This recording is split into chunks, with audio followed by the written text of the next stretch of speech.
Electoral Commission has begun to draw up new National Assembly constituency boundaries, commonly known as delimitation, that will be used for the 2023 general elections. We took it to the street to see if people know what delimitation is.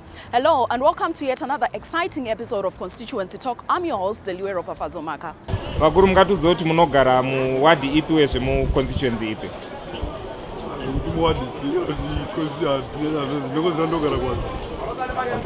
Wadi 27 kwamtoko. Okay, and do you also understand kuti chinonzi delimitation? Ndinyatsosiva. Togara ku Airport constituency ward 4. Okay, do you understand kuti chinonzi delimitation? Ya delimitation kuganhurana kwema-constituencies kana kuti kupatsanurwa kwema-constituencies. Ini ndinongozwa ndogara kune muna kuzisembe road yacho na90. Ko, do you understand kuti chinonzi delimitation inoitwa nezek? Madinonzi? Delimitation. Ndisande badana. Ini ndogara ku Glenville 1 South. Ndo understand kuti delimitation is process inoitwa nezek after every 10 years. Yekumaka ma-constituencies kuti vanhu vasavhotere kure nevanogara. Ndo zvando understand about delimitation. Ndogara Glenville 1.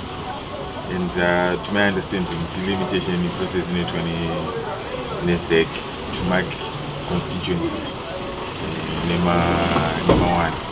We took time to speak to the Chief Elections Officer of ZEC, Mr. Utoile Silaigwana, and the Voters Registration and Delimitation Director, Mr. Tinos Madondo, to really tell us what delimitation is. Delimitation is a process that must be undertaken by the Zimbabwe Electoral Commission in terms of Section 160 and Section 161 of the Constitution of Zimbabwe.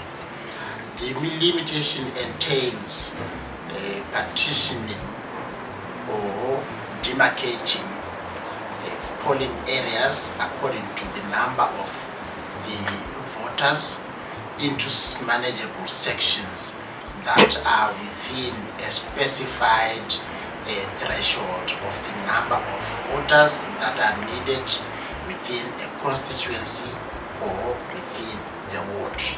Today we are going to be schooled about delimitation. But why is delimitation important in the election process? Delimitation is necessary in a democratic country which runs democratic elections, in the sense that its purpose is to ensure that voters vote in a system which gives them equal weight when they vote, because the population grows and we have got, as you may know, we have got a number of constituencies and wards. Therefore, we have to delimit so that the voters or the citizens who are registered in a country to vote will then be able to vote within a specified constituency or within a specified ward. That is, if they are voting for a councillor, and for a specific constituency, if they are voting for a member of parliament or member of the National Assembly.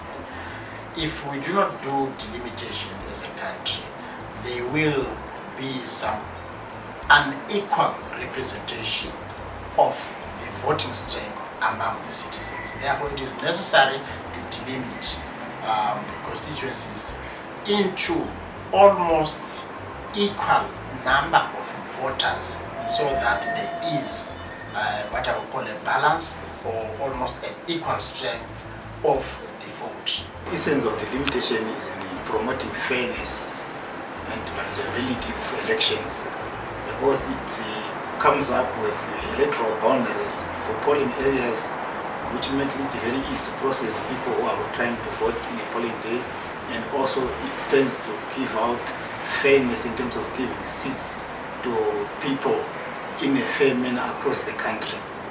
Let's go for a short commercial break. We'll be right back.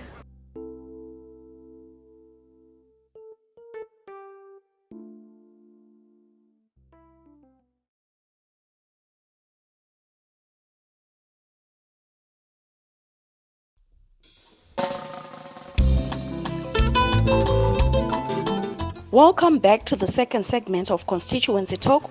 One would wonder why we are talking about delimitation in 2021 when the elections are there in 2023. The Constitution of Zimbabwe is supreme law of the land and it guides such processes. When is delimitation normally conducted? In terms of the Constitution of Zimbabwe, delimitation is normally conducted after every 10 years, but specifically after the national voter population census exercise. As we are looking forward to the 2023 harmonized elections, I think the citizens of Zimbabwe are now aware that there's a population census that is going to take place, and so soon after the population census is taken place, the Zimbabwe Electoral Commission, as mandated, is going to conduct a delimitation for the citizens to be able to vote for their representatives. A number of factors are considered during this delimitation process, which includes physical features and means of communication. The factors that are considered are primarily based on the basic and internationally accepted principles of delimitation, which include community of interest, because in a certain community, a certain community might have a common interest. These interests could be maybe service centers, they could be hospitals, they could be some business centers, or anything that is of interest to the community. So the common community of interest is one of those principles, and delimitation is based on that. Secondly, delimitation is also takes into account issues such as the communication infrastructure within the community. To an extent, we consider the common language, the common culture, and a number of things that bring that community together so that it is all inclusive in terms of their interests. It also considers issues to do with maybe if I can expand on the issue of the communication network. We are not only looking at the roads, but we are also looking at maybe the internet, if it's available, is it accessible to that community. We are also looking at the boundaries, the existing boundaries, because the existing boundaries, they form the basis upon which the next delimitation is going to be conducted upon. One of the common important factors to be considered is the voter population, because for the election management body like ZEC to delimit, it is also it will be based on the number of registered voters.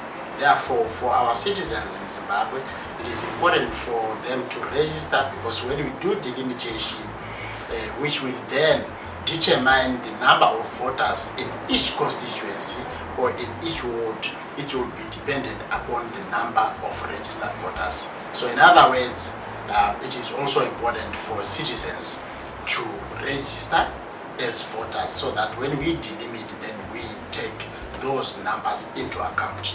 In doing this process, internationally accepted standards are followed to make this whole process credible at the end of the day. The quality of voting strength is the factor which must be considered. Then the second other important factor is the containment of boundaries. That must have lower units boundaries being contained within higher units boundaries. We must not have boundaries which straddle higher order boundaries. For example, we are saying that polling area boundaries must be contained within a ward boundary, and ward boundaries must be contained within a local authority area and must be contained within a constituency. And similarly, constituencies must be contained within a province.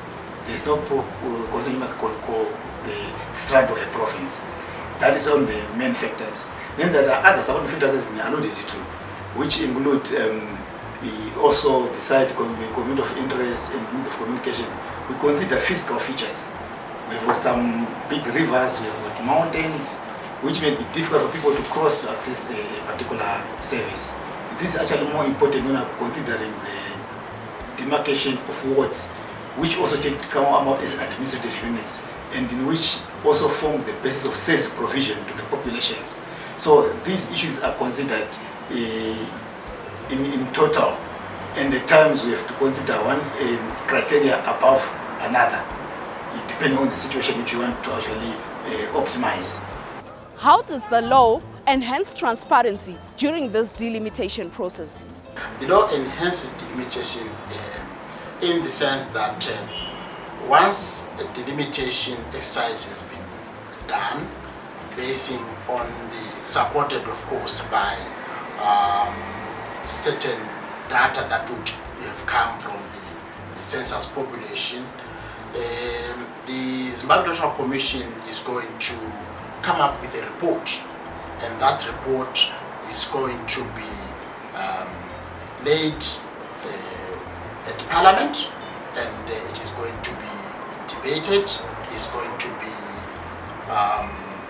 validated, because His Excellency as the head of our country, the President will have to lay this in Parliament.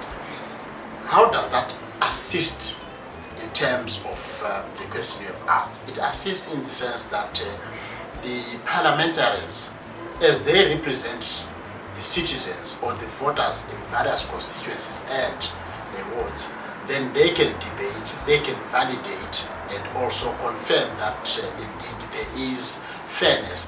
But how many constituencies are stipulated by the law, and how are wards structured in this whole exercise? It also sets out first the number of constituencies set out in section 160, that there shall be 210 constituencies, right?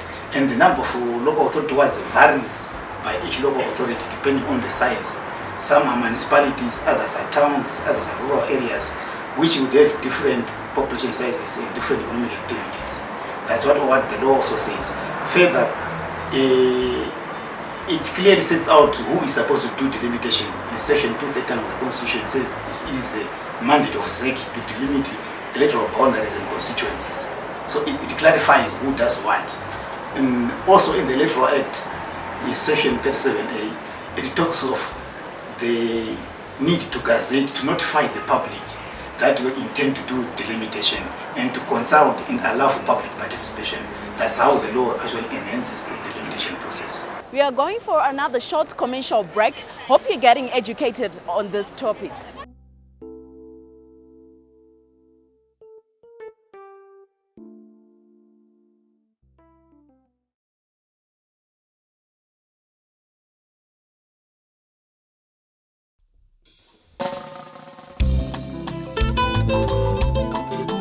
Welcome back to the third and final segment of Constituency Talk.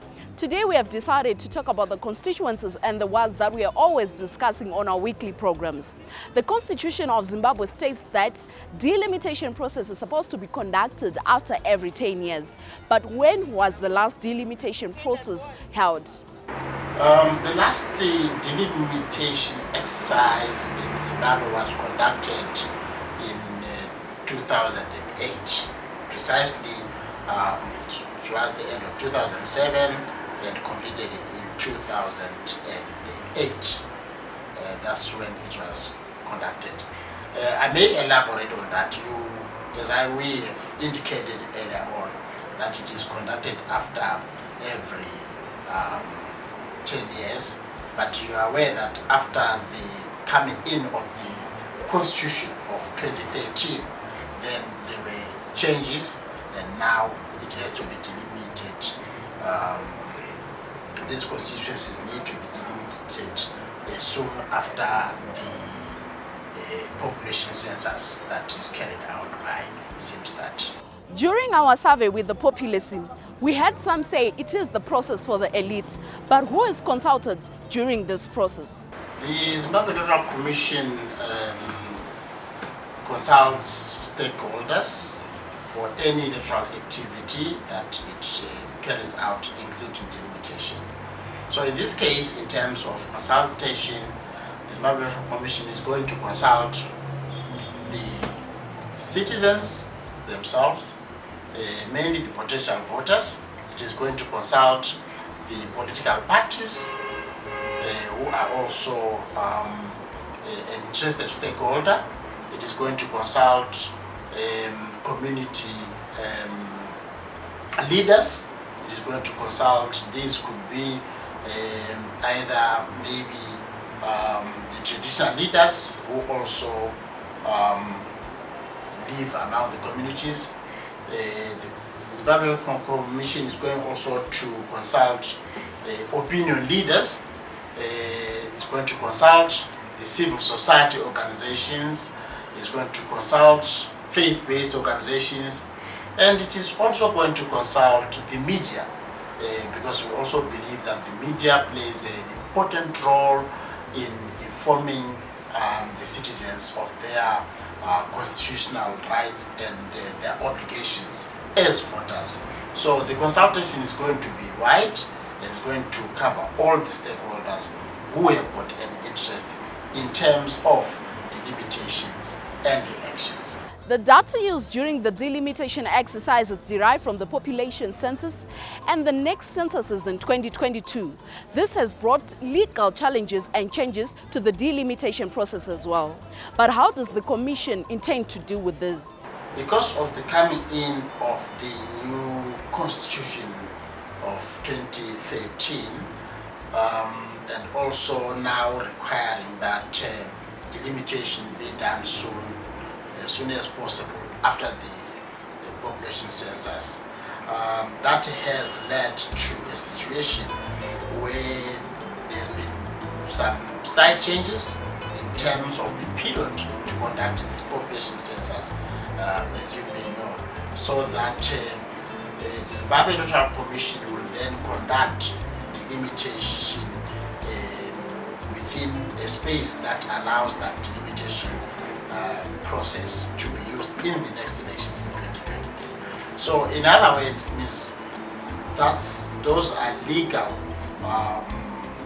changes that took place, and then maybe the challenges, smaller challenges in terms of the time frame now that is given, because there have to be changes, obviously, because of the alignment that we must do to the census.